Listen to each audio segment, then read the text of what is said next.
This is the Kansas City Vietnam Veterans Memorial Fountain. It was built around 1985, but we're not completely sure because the last book information about it is in this book that was printed in 1985. Yeah, there are lots of other articles about it, but this is the last printing of it. It's crazy. One of the cool things that we found when we were doing all our research on this fountain is that in this book, it's talked about as the proposal from 1984. This book was written in 1985, so this fountain didn't even exist yet. I think it's pretty cool when a fountain can tell a story. This one does.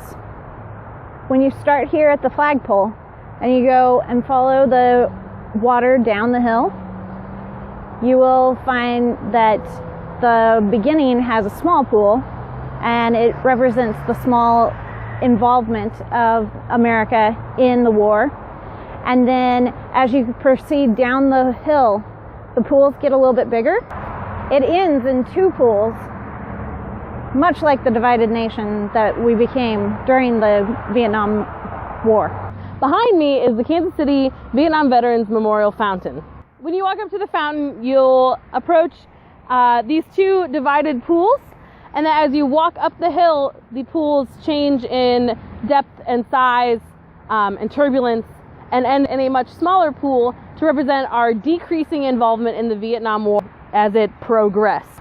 There's also five pillars that were installed to create movement in the water that would otherwise be still. But you can also interpret that, at least I kind of view it as increased times of conflict and violence during the war. As well as having pools and pillars of water, there is a wall with the names of 451 local area, Kansas City area casualties inscribed on it. Each of us has presented you a different interpretation, which are both valid, and they're both in our research.